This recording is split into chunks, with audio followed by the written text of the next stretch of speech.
ሰላም ጤና ይስጥልኝ ወገኖች፣ ወንድሞቼ፣ እህቶቼ እንዴት ናችሁ? እኔ ሰላም ነኝ፣ እግዚአብሔር ይመስገን። ለሶስት ሳምንት ያህል አልተገናኘንም። ሰሞኑን የሶሻል ሚዲያውን ሁኔታ ስትመለከቱ በከፍተኛ ኢንትረስት አየሩን ያጣበበው ያው የቴዲ አፍሮ አልበም ነው። በኢትዮጵያ ብቻ ሳይሆን በመላው ዓለምም በትልቅ አድናቆት ዜናዎች እየተረኩት ነው ያሉት እና ኢትስ ቬሪ ኢምፕሬሲቭ። እና በሀገራችን ደግሞ ስንመጣ ሁለት ካምፕ ነው ያየሁት። ሁለት ካምፕ። አንደኛው ካምፕ አብይ አይነካ የሚል ካምፕ አለ እና ቴዲ አልበም ባወጣ ቁጥር ጭንቅ ነው። ምክንያቱም ብዙ ጊዜ አልበሙን እንዲሁ ለኢንተርቴይንመንት ፐርፐስ ብቻ ሳይሆን ለሶሻል ጀስቲስ የሚያውል ሰው ስለሆነ በሀገሪቷ ላይ የሚሆነውን ጸያፍ ነገር በሙሉ በድፍረት ነው የሚያሰጣው። ስለዚህ ድካማችንን፣ ጉዳችንን ደግሞ ሽክን ባለ ዜማና ግጥም አሁን ደግሞ አምጥቶ ሊዘረግፍብን ነው በሚል ያው እንደ ወትሮው የትግሬው አገዛዝ ስርዓት በተለያየ ወቅት ቴዲ አፍሮ ኮንሰርት እንዳያደርግ ነው ብዙ አይነት ሳቦታጅ ሲያደርጉበት ትዝ ይለኛል። እርግጠኛ አይደለሁም። አትሊስት አይ ቲንክ በነመለስ ዜናዊ ዘመን ነው ቴዲ ታስሮ የነበረው እና ብዙ እንግልት ደርሶበታል። ቢሆንም አቋሙን ዛሬ ድረስ አልለወጠም። ከመጣው መንግስት ጋራ ደርግ ሄደ፣ ትግሬ መጣ፣ ትግሬው ሄደና ኦሮሞ መጣ። ከመጣው ጋራ አልተለጠፈም። አብሯቸው እንዲቆም የመጡት መንግስታት በሙሉ የወርቅ ምንጣፍ ነው የሚያነጥፉለት። ነገር ግን እሱ ምንድነው የህዝብን ኮዝ ሶሻል ጀስቲስን ፕራዮሪቲው አድርጎ የተነሳ ሰው ነው። ይሄ ዘፋኝ ነው ብሎ በእውነት ቴዲ አፍሮን በዛ መወሰን ፌር አይመስልኝም። እኔ ፌር አይደለም። በየአልበሙ ያሉትን መልእክቶች ደግሞ ስትሰሙ ወንጌል ናቸው። ወንጌል ማለት ያ ነው። ስለ ፍቅር ያሸንፋል። በቃ ፍቅር ማን ነው? ፍቅር ኢየሱስ ነው። ፍቅር እግዚአብሔር ነው። የወንጌሉን መልእክት ነው ይሄ ወጣት ሲያቀርብ የኖረው። ስለዚህ ዶክተር ቴዎድሮስ ካሳሁን በሀገራችን ታሪክ ውስጥ በጣም በትልቅ አክብሮት ታሪክ የምታስታውሰው ሰው ነው። ብዙ ጥቅሞቹን ከምንም ሳይቆጥር ማለት ነው። ይህንን ማስታወስ አለብን ወገኖች። ቴዲ አፍሮ ልጆቹንና ባለቤቱን ይዞ በፈለገበት ቦታ ፀሐዩን እየሞቀ ቡናውን እየጠጣ በሰላም የምቾት ላይፍ ለመኖር የሚችል ሰው ነው። ኢኮኖሚካሊም ብናየው ማለት ነው። የህዝብ ፍቅር አለው። ምንም የሚያሻኩተው ነገር የለም። ምንም ከነፍሰ ገዳዮች ጋር እንዲህ የሚጋፈጥበት ምክንያት ስለ ህዝብ ፍቅር ነው። እንዲህ አይነት ሰው ቶሎ አይከሰትም እና እንግዲህ የሰሞኑን ጉዳይ ስንመለከት ስለ አልበሙ መግለጫ እንዳይሰጥ ምናምን ሲከለክሉት እንዲያ ሲያደርጉት ነበር። ያ ደግሞ የህዝቡን ኪዩሪዮሲቲ ሰማይ ላይ ነው የሰቀለው እና አሁንም ያለው ተመልከቱ በ4-5 ቀን ውስጥ ያንዳንዱ ኦልሞስት 6-7 ትራክስ ኦልሞስት 3 ሚሊዮን ቪው አግኝተዋል። በዓለም ሰንጠረዥ ኢንተርናሽናል ሰንጠረዥ ነምበር 1 ላይ ነው ያለው ባይ ፋር ከሁለተኛው ጋር ስታወዳድሩት ማለት ነው።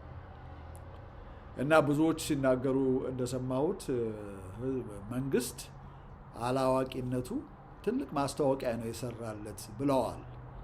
yes it makes sense። አንድን ነገር ስትከለክለው የህዝቡን ጥያቄ ነው የምታሳድገው። ምን ቢኖረው ነው? ምን ቢሆን ነው? መጽሐፍትም ቢሆን አይሸጥ ብለህ ስትል ይሸጥ ማለትህ ነው። እና ቴዲን እንግዲህ ሊያስተጓጉሉት መስሏቸው ከፍተኛ ኦዲየንስ ነው ደግሞ ማለት ኦልሬዲ ቴዲ አፍሮ እንደዛ አይነቱን ኮንትሮቨርሲ ይፈልጋል ብዬ አላስብም እኔ። he's already established በጣም ላቭድ የሆነ ሪስፔክትድ የሆነ የሀገራችን የጥበብ ሰው ነው። ቢሆንም እንዲህ ደግሞ መንግስት ሳይቸግረው የሚነካካው ነገር አለ እና ያ አልበጃቸው። መልእክቶቹንም አስተላልፏል ቴዲ አፍሮ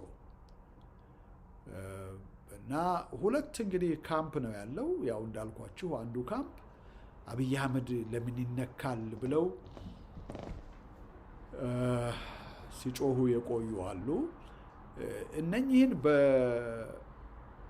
በራፍሊ በሁለት ካምፕ መክፈል ይቻላል። አንደኛው ምንድነው? ከብሔር የተነሳ ከአብይ አህመድ ጋር አይደንቲፋይ የሚያደርጉ ለምሳሌ የኦሮሞ ብሔር ተወላጆች ያሁን ያለውን መንግስት የሚነቅፍ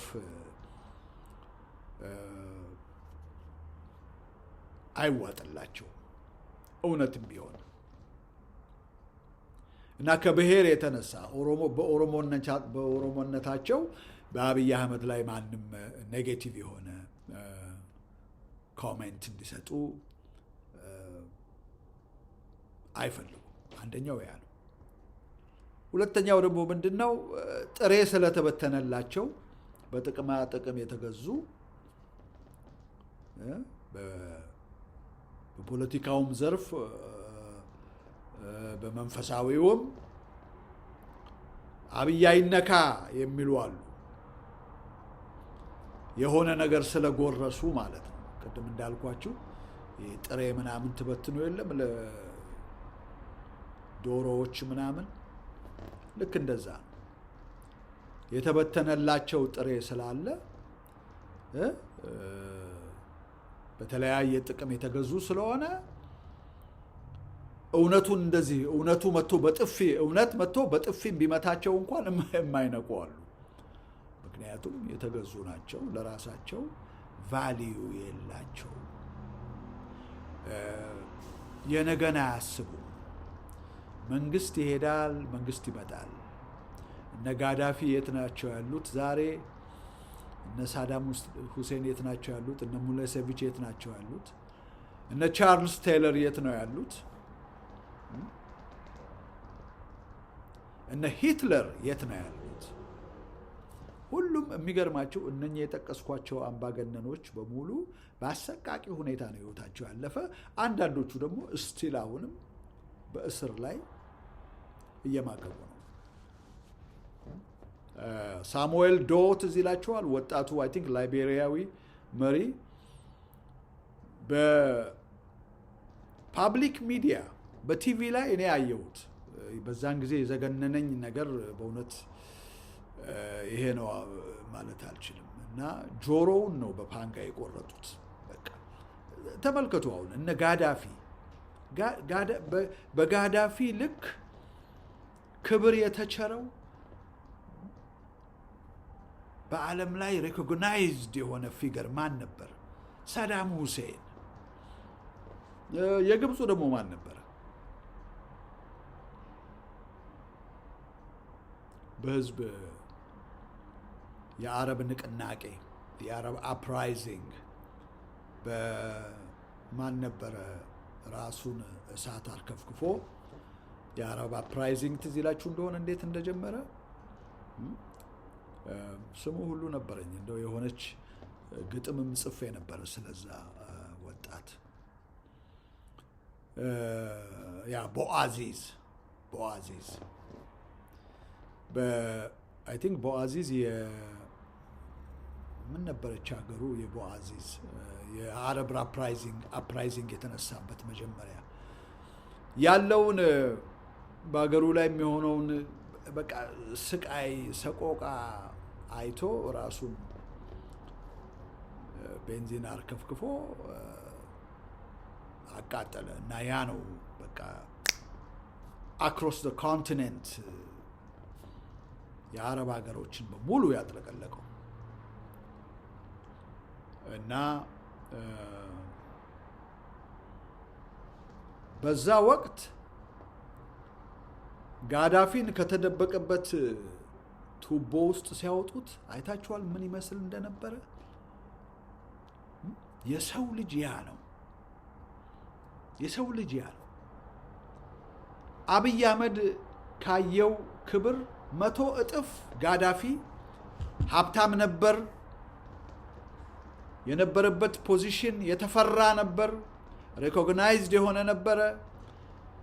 ከአሜሪካ ጋር ፊት ለፊት የሚፋለጥ ነበረ። ነገር ግን መጨረሻውን ያያችኋላችሁ። ቱቦ ውስጥ ሊተራሊ እኮ ነው የምላችሁ፣ ቱቦ ውስጥ ነበረ የተደበቀው። ቤተ መንግስቱን አስቡ። አብይ አህመድ ዛሬ ቤተ መንግስት እያሰራ ነው። ይሄ ቂል ከቂልነት ነው የምቆጥረው። እዛ ውስጥ ሊኖርበት ያስባል?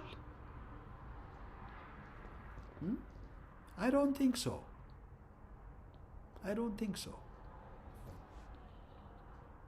ሳዳም ሁሴንም እንደዚሁ ጠፍቶ ሲፈልጉት የት ነው የተገኘው? እዛው ከተማ ውስጥ የሆነ ጉድጓድ ነገር ቆፋፍሮ ምናምን እዛ ውስጥ ምግብ እያቀበሉት ነው መሰለኝ የቆየው። እልም ያለ ሙልጭ ያለ ደሃ እንኳን በዛ ሁኔታ የጎሰቆለ ህይወት የጎሰቆለ ሞት አይሞትም። እነ ሳዳምና እነ ጋዳፊ የሞቱትን ሞት አብይ አህመድ ኔክስት ነው፣ ምንም አትጠርጥሩ። በዓለማችን ላይ በህዝብ ላይ ግፍ የሰሩ አምባገነኖች 1 2 3 ብለን ብንጠቅስ ቅድም ነካክቼዋለሁ። ሂትለር ራሱን ነው ያጠፋው ሽጉጥ ጠጥቶ። ሙሌሴቪች በእስላሞች ላይ ጄኖሳይድ ፈጸመ። በኢንተርናሽናል ኮርት ተፈርዶበት እስር ቤት ገባ። እስር ቤት እንዳለ ሞተ። እድሜም አልነበረው። ቻርልስ ቴይለር ላይቤሪያ ፕሬዚደንት ዛሬ ድረስ እየማቀቀ ነው እስር ቤት። ኢዲ አሚን ዳዳ አይ ቲንክ ሞቷል ይመስለኛል። ድራሹ የት እንደጠፋም አይታወቅም። አትሊስት ኢዲ አሚን ዳዳ ነጮች ላይ ነበረ በብዛት ጠንክሮባቸው የነበረ።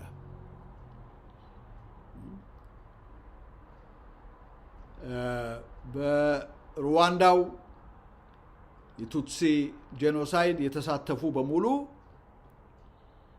የካቶሊክ ቄሶች፣ የፕሮቴስታንት ፓስተርስ ምናምን ቱትሲዎችን ኢንተርሃምዌይ ሚሊታንትስ ሲጨፈጭፉ፣ ሁቱዎች ሲጨፈጭፏቸው አብረው ከነሱ ጋር አብረው የካቶሊክ አማኞች ቱትሲዎችን ሲጨፈጭፉ የቤተ ክርስቲያን አባል የነበሩትን ጭምር እኮ ነው። የቤተ ክርስቲያን መሪዎች የካቶሊክም የፕሮቴስታንትም ያላቸውን ቤተ ክርስቲያን ቱትሲዎችን እያታለሉ ኑ እዚህ ተደበቁ እኛ እናድናችኋለን እያሉ ፓስተሮች እኮ ናቸው። ቄሶቹ ቱትሲዎችን ጠርተው ቤተክርስቲያናቸው ውስጥ ያ ቤተክርስቲያን ጥቅጥቅ ብሎ እስከሚሞላ ድረስ ቱትሲዎችን ያስገቡና አላያቸው ላይ ይዘጋሉ። ከዛ በኋላ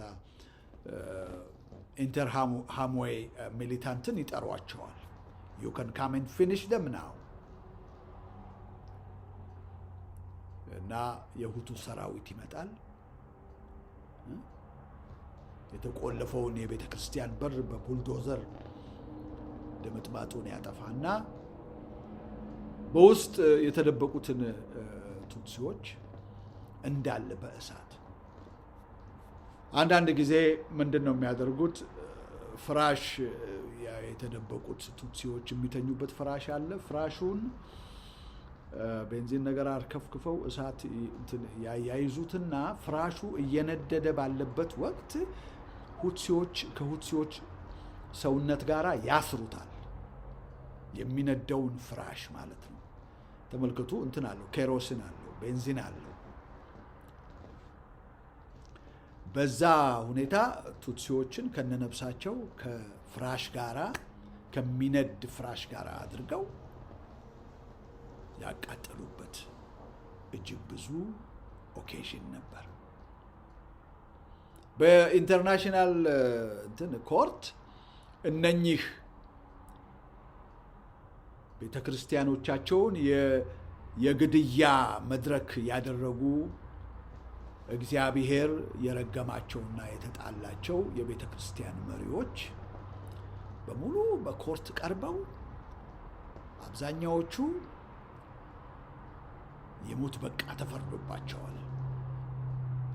አንዱ ትዝ ይለኛል ከፊንላንድ ተይዞ ነው የመጣው። ከሸሸበት የሞት በቃ ተፈረደበት። ወዲያውኑ ብዙም ሳይቆይ ሞተ። መጽሐፍ እየጻፍኩ ነው። እግዚአብሔር ፈቃዱ ከሆነ በቅርብ የሚታተም ነው። ሃይማኖተኞችና ሃይማኖቶች over the last 80-90 years of the world history ሃይማኖተኞች የሃይማኖት መሪዎች ምን ነበረ ሚናቸው? በአምባገነኖች ጭፍጨፋ ጊዜ ግፍ በተሰራባቸው ዘመናት እነ ሆሎኮስትን ስናስብ፣ የቱትሲዎችን ጭፍጨፋ ስናስብ፣ የዩጎዝላቪያውን የእስላሞች ጭፍጨፋ ስናስብ፣ ዛሬ ደግሞ ከዛ ተሻግረን ወደ ሀገራችን መተን የአማራውን ጄኖሳይድ ስናስብ ሃይማኖተኞች የት ነበሩ? ኦርጋናይዝድ ሪሊጅን ከማጋር ነው የቆሙት? ከህዝብ ጋር ቆሙ? ከጽድቅ ጋር ቆሙ? ወይስ ከአምባገነኖቹ ጋር ተለጥፈው በለው ሲሉ ነበር? ሪሰርችን ስትመለከቱ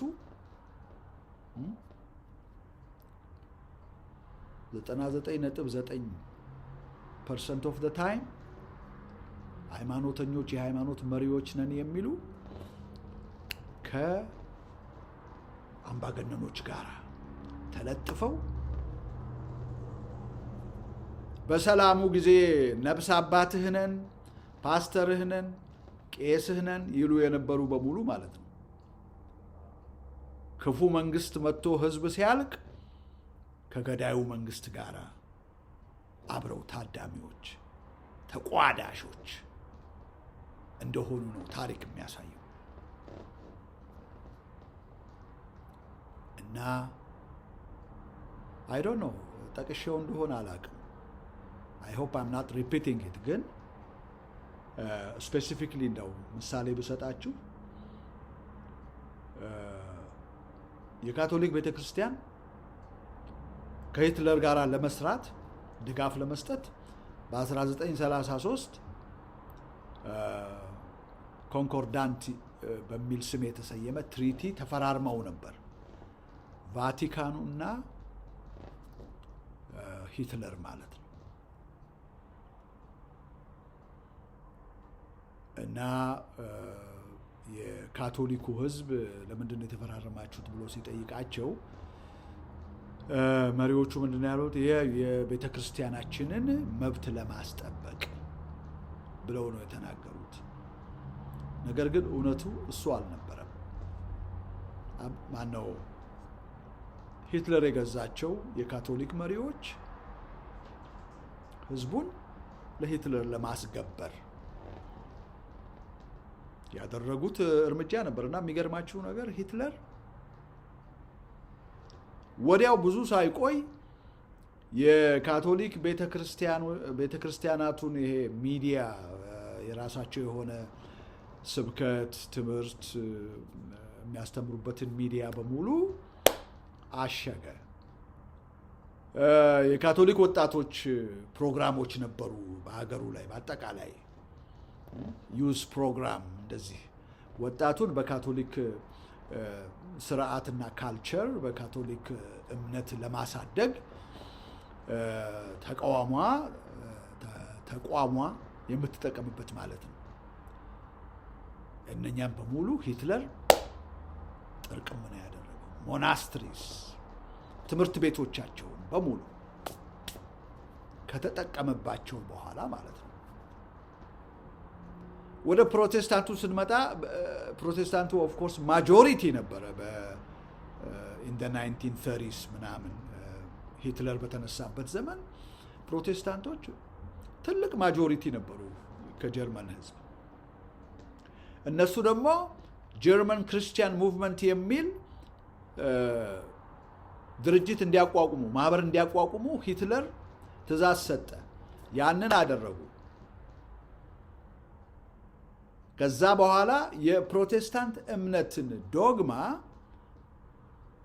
ከናዚ አይዲዮሎጂ ጋር ደባልቀው ናዚፋ ያደረጉት ይላል ጽሁፍ። የፕሮቴስታንት እምነት የክርስትናውን እምነት ቢብሊካል የሆነ ዶክትሪናቸውን ከናዚ አይዲዮሎጂ ጋር የጀርመንን ህዝብ ነምበር 1 ሬስ ምናምን በሚል አይዲዮሎጂ የተለበጠውን ከወንጌል ትምህርት ጋር አንድ ላይ አድርገው ሪራይት አደረጉት ዶግማቸውን ይላል። ፕሊዝ ጎ ኤንድ ጀስት ሪድ ኢት። ሩቅ አይደለም እኮ እኔ የምነግራችሁ ነገር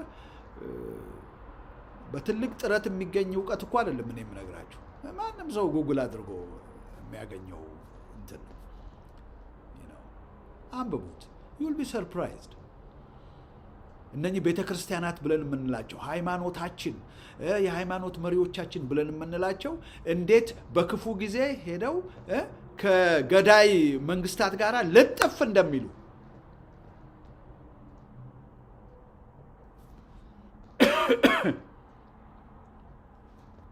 over the last how many years ያ ባህል ዛሬም ድረስ እየመጣ ነው። ኤኒታይም አዲስ መንግስት ሲመጣ ቤተክርስቲያን እዛ ሄዳ ኮምፕሮማይዝ ነው የምታደርገው። መንፈሳዊነት እና ይሄ ስለ እምነት መቆም የሚሉት ነገር ጆክ ነው። ይሄ ዛሬ የምታዩቸው ፓስተር ገሌ ነብይ ከሌ ነኝ የሚለው በተለይ ይሄ ነብይና ሐዋርያ የሚባሉ ወሮበላዎችም እነሱን ተዋቸው። በፕሮቴስታንት ያለው በእስልምና ያለው በኦርቶዶክስ ያለው በጴንጤ ያለው ክሪዝማቲኩ በሙሉ ዛሬ መጽሐፍ ቅዱስ ይዞ መስቀሉን ይዞ መንፈሳዊ ነኝ ብሎ የሚለው ጊዜ ሲለወጥና ክፉ ቀን ሲመጣ ከህዝብ ጋር አይቆምም። ፈርጥጦ ነው የሚሄደው። ወይም ደግሞ ለመንግስት ከመንግስት ጋር ሆኖ ህዝቡን ያሳምንለታል። አብይ አህመድ ያቋቋመው ካውንስል ምናምን የሚሉት የፕሮቴስታንትና ጴንጤቆስጤዎችን አይ ቲንክ ካቶሊክ የሚኖርበት አላውቅም። ያ አሁን ምንድነው ስራው? ይሄ የጴንጤው ህዝብ ፕሮቴስታንቱ በአብይ ላይ እንዳያምጽ መስራት ነው ዋና ተልእኮ። የወንጌሉን ነገር ፎርጌት ኢት። አብይ አህመድም እኮ ብሏል ይሄ ልዩነት ምናምን የሚል ነገር ወደዛ አሽቀንጥራችሁ ጣሉና የማዛችሁን ነገር አድርጉ ነው ያላቸው። ሁሉም ጭራውን ሸጉጦ ቤተመንግስት ተመላላሹላ ቤተመንግስት መጠራት ለነሱ መንግስተ ሰማያት መግባት ነው። እዛ ሄዶ ተኮልኩሎ ይሰማዋል አብይ አህመድ። ምን አለው አብይ አህመድ? ወደ ስልጣን ከመምጣቱ በፊት ማን ነበር አብይ አህመድ? መንገድ ላይ ብታየው ይሄ የተለየ ሰው ነው የምትለው ነው? አይደለም። ኦርዲናሪ ሂውመን ቢንግ። እና ምን ለማለት ፈልጌ ነው፣ እምነትን የሚያህል ነገር ኮምፕሮማይዝ የምታደርግለት ምንም አይነት መንግስት ሊኖር አይገባም፣ እውነተኛ መንፈሳዊ ከሆንክ። ኦፍኮርስ ብዙ ጊዜ ይሄን ሃይማኖትን በተለያዩ ሃይማኖት ውስጥ በአገልግሎት ውስጥ ያሉት እነማን ናቸው ያላችሁ እንደሆነ ለኑሮ መግፊያ ቢላቸውን ለመክፈያ ቤት ክራይ ከፍለው ልጆቻቸውን ትምህርት ቤት ሰደው ለምግብ ለምናምን አድርገው ለትራንስፖርት አድርገው የሚኖሩበትን ኢንካም የሚያገኙበት ኢንካም ጀነሬቲንግ ሚንስ ነው ሃይማኖት። ኦልሞስት ኦል ማለት ትችላለህ። በአንድ ሃይማኖት ዘርፍ ብቻ ሳይሆን መንፈሳዊያን ተቋማት በሙሉ ውሸት ነው። እና በእንዲህ አይነት ሲቹዌሽን ውስጥ እንደ ቴዲ አፍሮ አይነቶች ማንም ሳያስገድዳቸው ራሳቸውን ለመስዋዕትነት ማቅረብ በማያስፈልጋቸው ነው ለህዝብ ቆማለሁ ብለው ያላቸውን ምቹ ላይፍ ሰውተው የህዝብ ልጅ ሲሆኑ ለሶሻል ጀስቲስ ሲጮሁ ልናጨበጭብላቸው ይገባል። መንፈሳዊ ነኝ የሚለው ምንድን ነው የሚያደርገው? ዘይት እየቸረቸረ እየሸጠ ነው። ገስት ሃውስ እያለ ህዝብ እያጭበረበረ ነው። የታመሙ ሰዎች መድኃኒታቸውን እንዳይወስዱ ተፈውሳችኋል፣ ፈውስ አለ ምናምን ብሎ ስንቱ እያለቀ ነው። ዛሬ እኮ በሀገራችን ያለው መንግስት ከአጭበርባሪዎች ጋር የሚያጭበረብር የፕሮስፔሪቲ ጎስፕል ወንበዴ መንግስት ሆነ እንጂ እኮ በነብሰ ገዳይነት ዛፍ ላይ መንጠልጠል የሚገባቸው ስንት ነቢያትንን የሚሉ ሐዋርያትንን የሚሉ ስንት አሉ። ስንቶች እኮ ሞተዋል። መድኃኒትን አትውሰድ ተፈውሰሃል በጸሎት እግዚአብሔር እንዲህ ብሏል ብሎ ይለዋል። በዚህ ሁኔታ ህይወታቸውን ያጡ ስንት አሉ። ነገር ግን ያንን አይመረምርም መንግስት፣ ምክንያቱም ከዛ ተካፋይ ነው።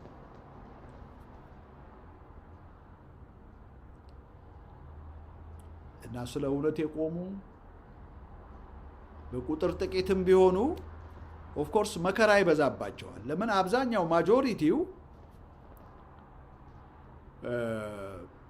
እንደዚህ አይነት ተለይተው ስለ እውነት የሚቆሙ ሰዎችን አይወድም።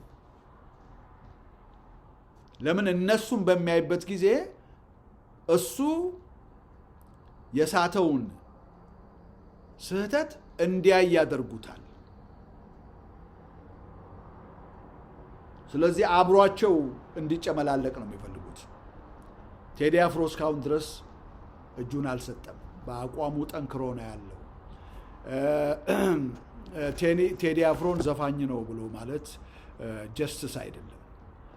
ይሄ እንትን ነው። ቴዲ አፍሮ ከዘፋኝ በላይ ነው። ወንጌልን እየሰበከልን ያለ ቴዲ አፍሮ ነው። ቴዲ አፍሮ የዘመኑ መጥምቁ ዮሐንስ ቴዲ አፍሮ ነው። ሌሎቻችን እኮ አይደለንም። የመንግስትን የአስተዳዳሪዎችን ስህተት ተሳስተሃል ብሎ እዛው መካከላቸው ሆኖ ለመናገር የደፈረ ሰው ማለት ነው።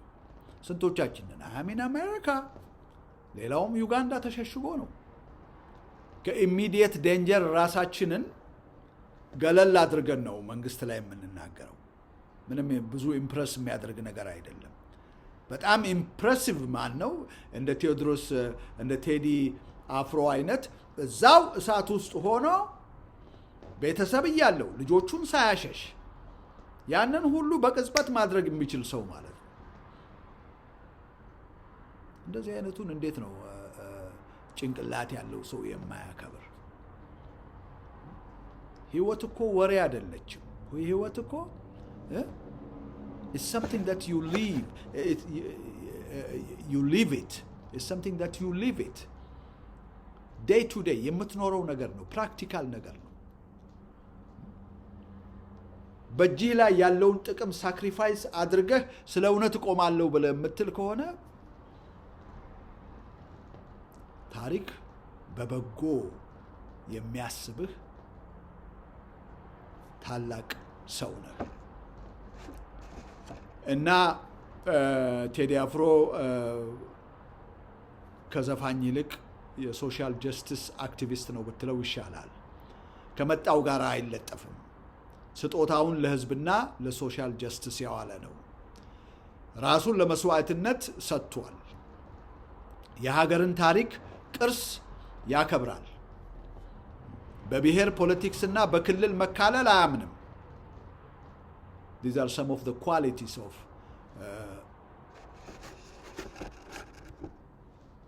ዶክተር ቴዎድሮስ ካሳሁን።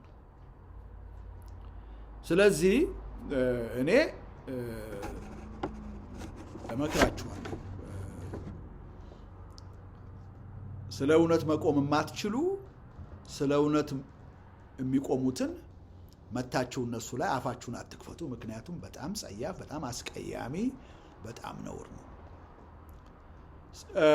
እና ወደዚህ ወደ አልበሙ ስንመጣ ያው አይዶኖ ጠቅሼው እንደሆነ ከዳር እስከ ዳር ቁጭ ብዬ በትኩረት ነው ያዳመጥኩት መልእክቱን፣ ሙዚቃውን እና ቴዲ አፍሮ ዳስጣል የሚለው ነው። ከዚህ በፊት ሲንግሎች ደሴም ተመሳሳይ አይነት መልእክት ያላቸውን በድፍረት የለቀቀ ሰው ነው። ናአት የሚል አንድ እንትን አለው ሲንግል የለቀቀው አለ።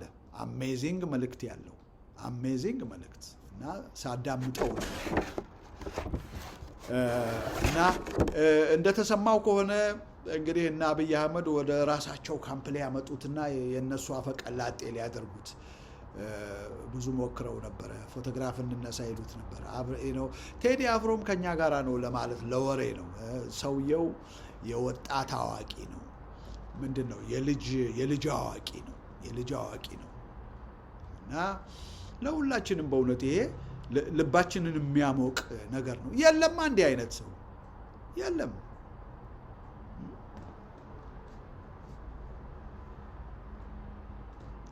ክብሩን ብኩርናውን ለሆዱ ለቅልጥም ለምስር ወጥ የሚሸጥ ብቻ እኮ ነው የተሰበሰበው። በዚህ መካከል አንድ ለእውነት የሚቆም ሰው ሲገኝ እንደምን አክብሮት አይገባው? ይገባዋል። እና በናአት ላይ እያረረ ሆዴ ብስቅ በማሽላ ዘዴ ናታ አደም ይለኛል ደግሞ በነ ኡኡሬጌ ና ከኛ ጋራ ምናምን ግርም ያለ ጊዜ ሆነ ሰዓቱ በዳንኪራው ደምቆ በምቱ ለደቂቃም አይቆይ በስልቱ ቦግልም እያለ መብራቱ ናአት ላይ ያለ ነው። ይህም ስለምንድን ነው የሚያወራው ቴዲ አፍሮ? አብይ አህመድ እንደመጣ የነበረው ቻቻታ ፌስታው። ምክንያቱም አብይ አህመድ ህዝቡን ኢትዮጵያ ኢትዮጵያ በሚል ቀጣፊ ምላሱ ህዝቡን ያታለለበት ዘመን ነው። በዛ ጊዜ ያለው በቃ ነው ከሰማይ ወረደልን ሙሴ መጣልን ያለው ፔንቴኮስቴው በልጭልጭ ቢሆን ዳሱ ማሊታደም ከድግሱ። ቴዲ አፍሮ ያለውን አቋም ያንተም ብልጭልጭ ዳንስ ማነው ዳስ ዳንኪራው ቢደምቅ ብልጭ ድርግም የሚል መብራት ቢበዛ ማንነትህን ስለምናውቅ ካንተ ጋር አንሮጥም። ይሄው እንግዲህ ከስንት ዓመታት በኋላ ከነመለስ ዜናዊ ጀምራችሁ 27 years ምናምን እንግዲህ ቴዲ በዛን ጊዜ በጣም አይ ዶንት ኖ ልጅ መሆን አለበት። የዚህ የኦሮሞውን 8 ዓመት ምናምን ይዘ ይሄው ራሱን ያስመሰከረ በአቋሙ የጸና ሰው ነው። ከነሱ ጋር አልሮጠም ለማለት ነው። እና እንደ ቴዲ አንዳንድ በዓለማችን ላይ የሚታወቁ ለሶሻል ጀስቲስ ያላቸውን ስጦታ ለኢንተርቴይንመንት ቫልዩ ብቻ ሳይሆን መልእክት ለህዝብ ለማስተላለፍና መልካም አስተዳደር በየሀገሩ ላይ እንዲሰፍን ለማድረግ እንትናቸው ስጦታቸው ልክ እንደ ቴዲ አፍሮ የተጠቀሙ አልፎ አሉ። ለምሳሌ ፌላ ኩቲ የናይጄሪያ አቀንቃኝ የነበረ ታዋቂ በጣም የተወደደ ለሶሻል ጀስቲስ ወደ ኋላ የማይል መልእክት ልክ እንደ ቴዲ ሲያስተላልፍ አሁን በህይወት የለም፣ ነፍስ ይማር። ፌላ kuti ናይጄሪያዊው ይጠቀሳል። እኔ ባለሁበት በአሜሪካን ሀገር ብሩስ ስፕሪንግስቲን ወይም ደግሞ the boss ይጠቀሳል። ብሩስ ስፕሪንግስቲን ሁል ጊዜ የህዝብ ልጅ ነው። ሁል ጊዜ ለሶሻል ጀስቲስ ከተገፋው ጋር ከደሃው ጋር የሄልዝ ኢንሹራንስ ከሌለው ጋር ፉድ ስታምፕ ከተከለከለው ጋር የሚቆም ነው ብሩስ ስፕሪንግስቲን። he is hundreds and hundreds of millions of dollars ያለው ሰው ነው። ግን መጥቶ ከመንግስት ጋር ይላተማል።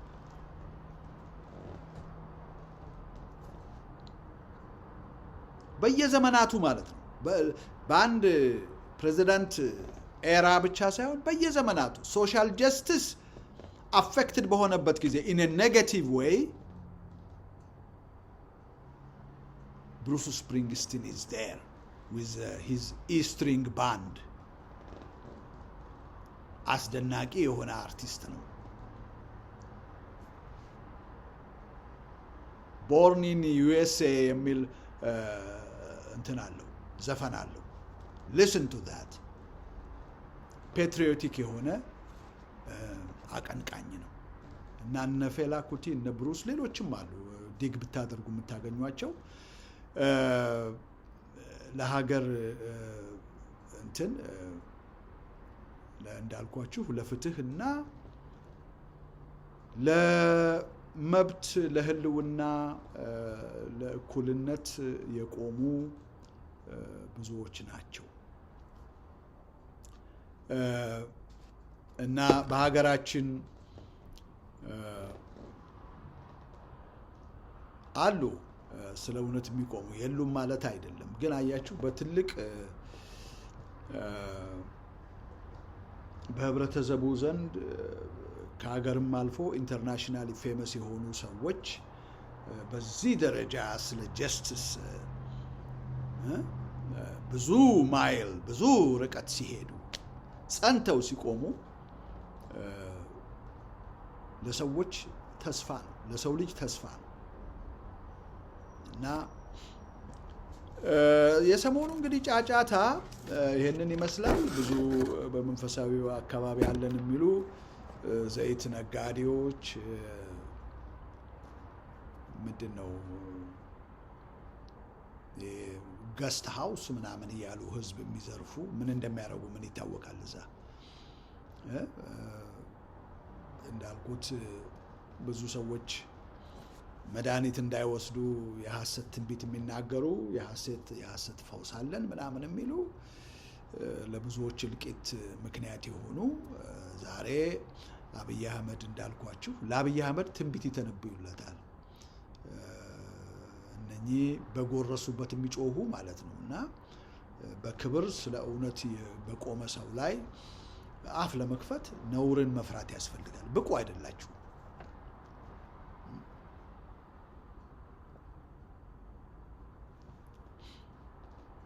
እና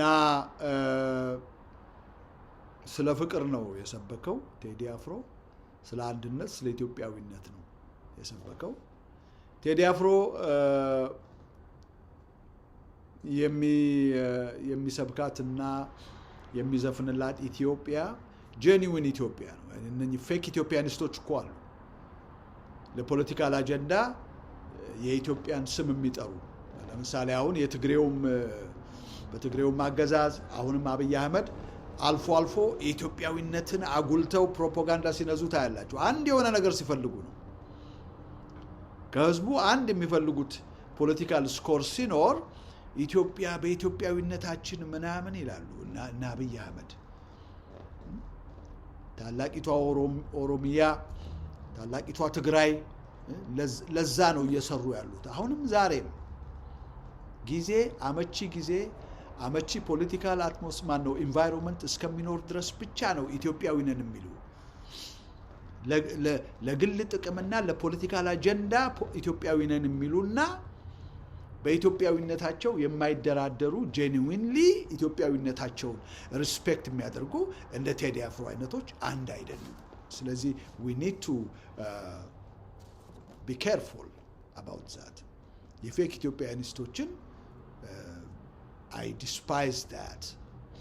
አማራ ወደ ስልጣን እንዳይመጣ በአማራ አስተዳደር ስር እንደገና እንዳንወድቅ ብለው በኢትዮጵያዊነት የሚሉ የፖለቲካል አጀንዳ ነው ጉዳያቸው እንጂ ኢትዮጵያ ብትበታተን ኦሮሞ በዚህ ተገንጥሎ ቢሄድ ትግራዩ በዚህ ተገንጥሎ ቢሄድ ጉዳያቸው ያልሆነ ማለት ነው ብዙዎች አሉ።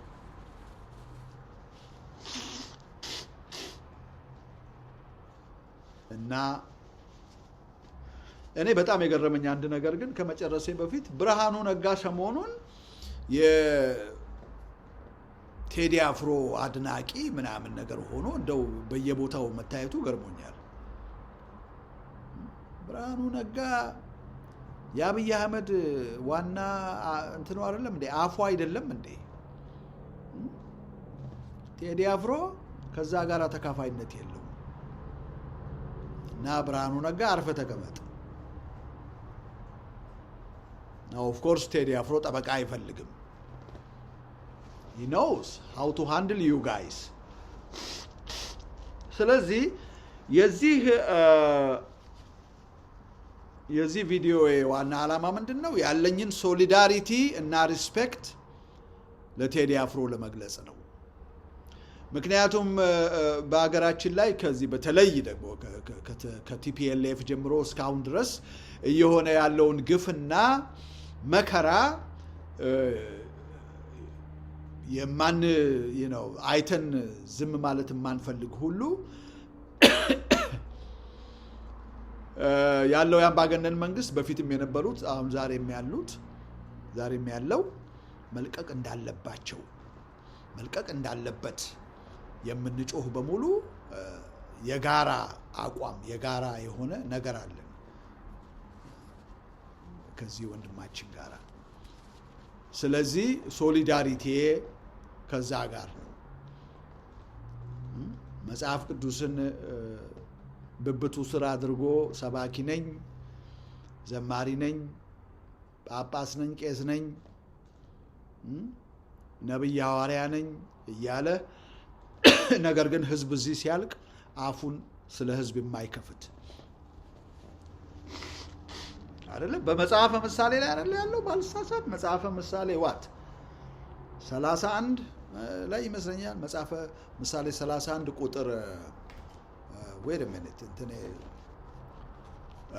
መጽሐፍ ቅዱስ ያለኝ እቺ መጽሐፍ ቅዱስ ነገራችን ላይ ከኔ ጋራ አክሮስ ኮንቲኔንት የዘለቀች ናት።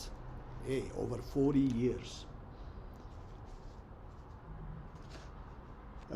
መጽሐፈ ምሳሌ ላይ ይውላችሁ ምዕራፍ 31 ቁጥር 8 ምን ይላል? አፍህን ስለ ዲዳው ክፈት፣ ተስፋ ስለሌላቸውም ሁሉ ተፋረድ።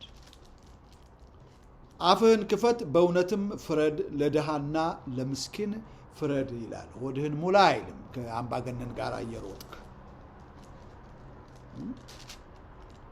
አፋቸውን ስለ ዲዳው የሚከፍቱትን እያሳደድክ ከገዳዮች ጋር በማበር በእነሱ ላይ አፍህን አትክፈት።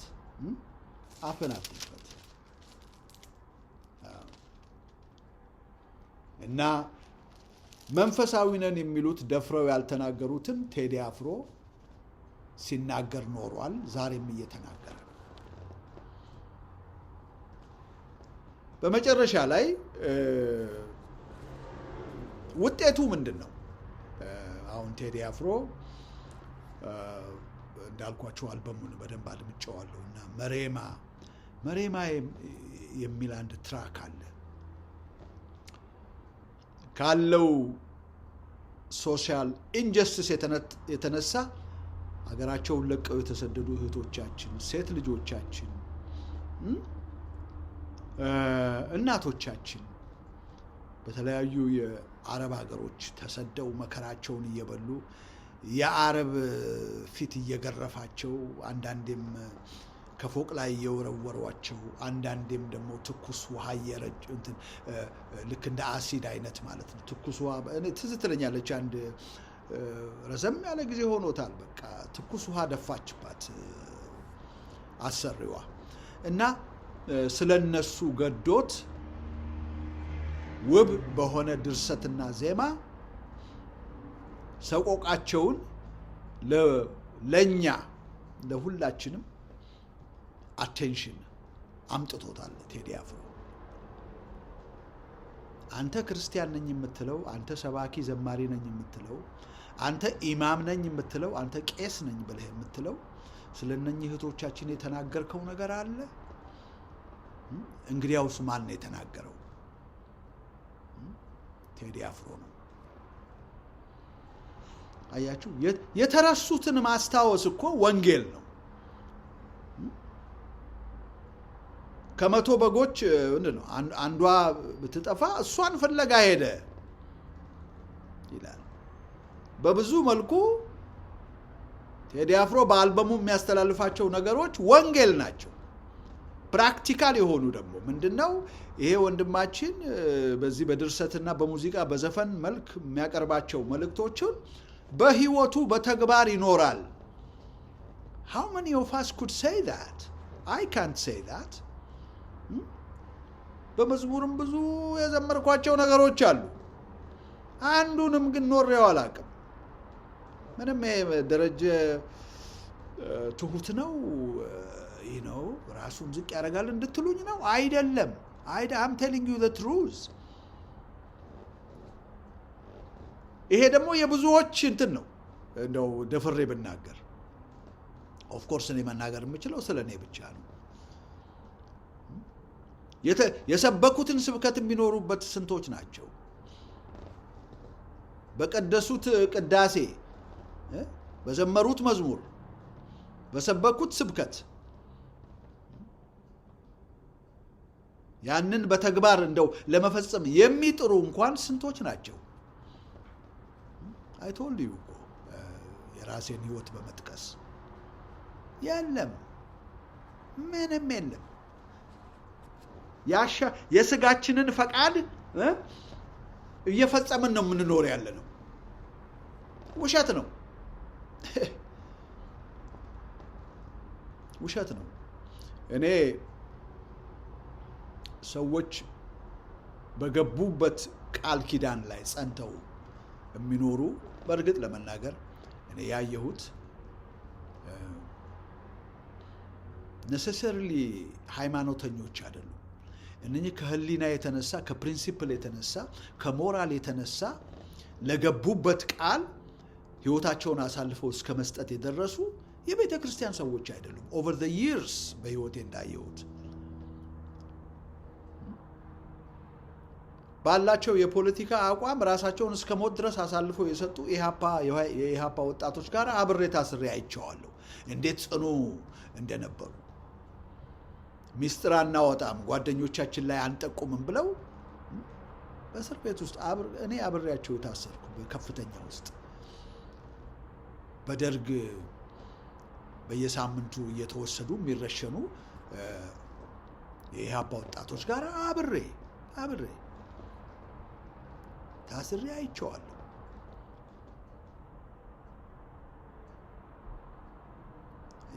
ለምንናገረው ቃልና ለምናስተምረው ነገር፣ ለምንሰብከው ስብከት፣ ለምንዘምረው መዝሙር ያ ሁሉ ከኃላፊነት ጋር እንደሚመጣ አናቅም። we just sing it, we just preach it። ከዛ በኋላ nobody አንተ እንዲህ ብለህ አልነበረም እንዴ ብሎ የሚል የለም ዛሬ። ለምን? ሁሉ አብሮ ነው የሚበላው።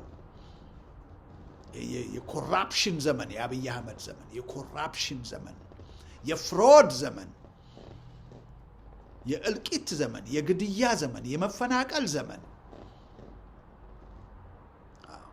እና ይህንን አፍረጥርጦ መናገር የሚችል እግዚአብሔር ጸጋውንና ጥንካሬውን የሰጠውን እንደነ ቴዲ አፍሮ ያሉትን እግዚአብሔር ያብዛልን።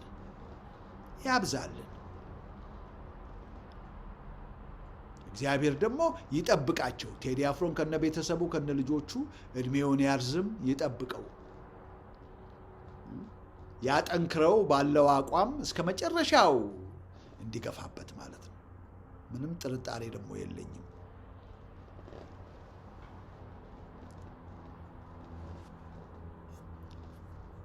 እና ያ የሰሞኑ ሁኔታ ይሄ ነበር።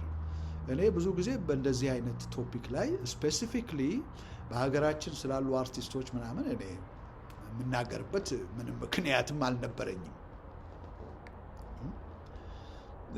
ነገር ግን እንዳልኩት ነው ቴዲ አፍሮ በዘመናት ውስጥ ለፍትህ ለጀስቲስ ሳይቀያይጥ አንዱ ለአንዱ ሳያዳላ ብሔርን ከብሔር ሳይመርጥ በኢትዮጵያዊነት መንፈስ ጄኒዊን በሆነ የኢትዮጵያዊነት መንፈስ የሀገራችንን ሕዝብ አንድ ለማድረግ ሲጥር የቆየ ነው። ዛሬ ድረስ እየጣረ ነው። እግዚአብሔር ደግሞ ሞገሱን እየሰጠው ነው። በዓለም ላይ በትልቅ ደረጃ የተከበረ ሰው ነው። and I'm so happy for him። እንዲበረታ መቼም እጸልይለታለሁ አልልም ብሎ ያፍ እንትን ነው የሚሆነው።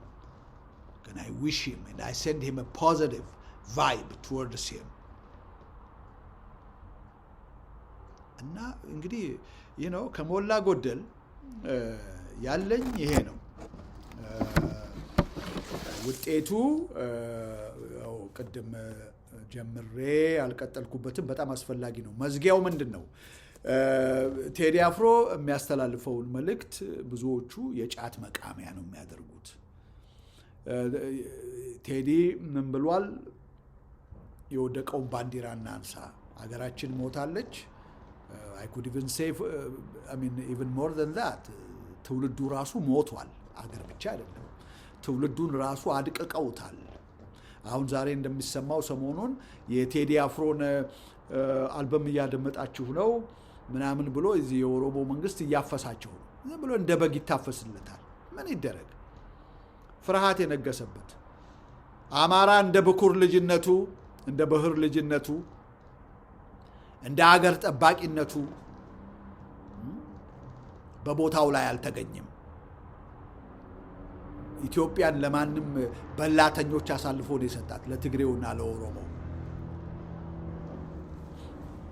now ኬዝ ኢን ፖይንት ወጣቶቻችንን ተመልከቱ።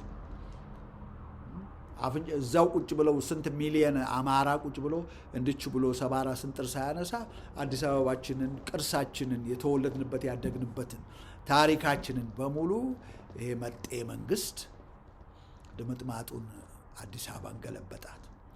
ቴዲ አፍሮ ስለዛም ጽፏል፣ ዘፍኗል እኮ። ዳር ነበሩ ወደ ምንድነው ወደ መሃል መጡና እኛን ወደ ዳር ገፉን አለ።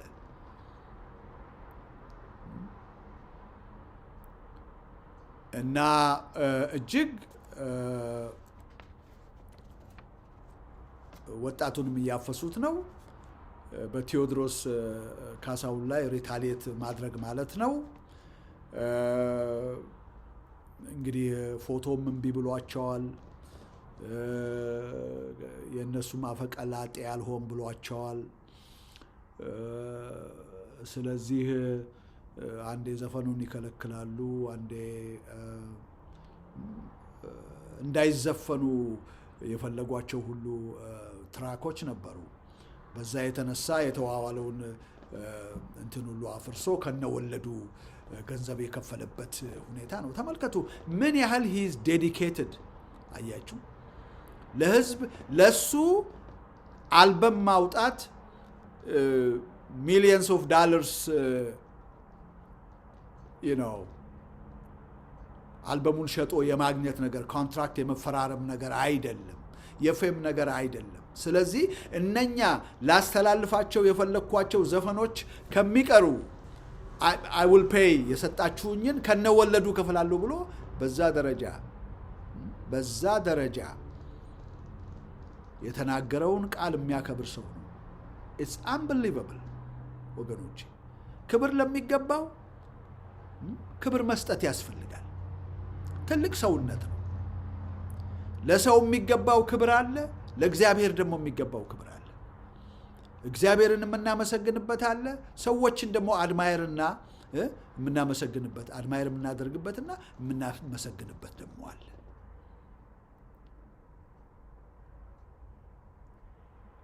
እና እነኚህ መልእክቶች ቴዲ አፍሮ በወለድ መልእክቶቹ እንዲተላለፉ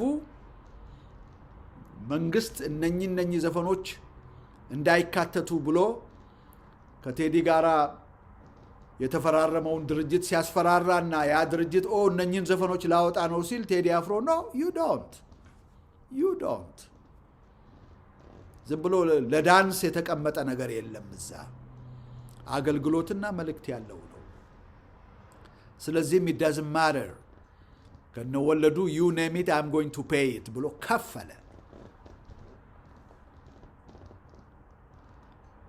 እንዲህ አይነት ቆራጥና ዲሲፕሊን የሆነ ሰው ነው። once in a century ነው የሚመጣው ቴዲ አፍሮ። እና I think ይሄ ነው ማዝነው ነገር ግን ወጣቱ የቴዲን መልእክት ወስዶ ስራ ላይ አያውልም፣ ጫት ይቅምበታል። ቴዲ አልበም አወጣ ሲባል ቴዲ ንጉሳችን፣ ቴዲ ጀግናችን ብሎ ይለዋል። ነገር ግን ያን ካለ በኋላ ድብዳቡ ላይ ነው የሚቀመጠው ጫቱ።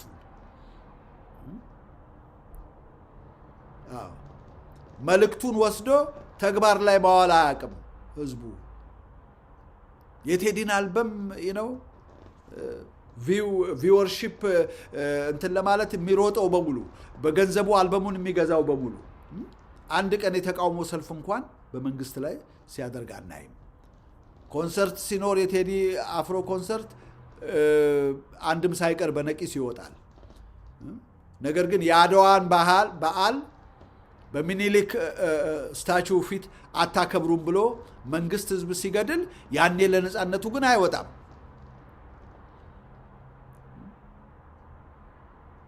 we can go on and on and on። ስለዚህ እኔ ያለኝ ምክር ምናልባት ለምታደምጡ ከእውነት ጋር ቁሙ። ህይወት አጭር ናት።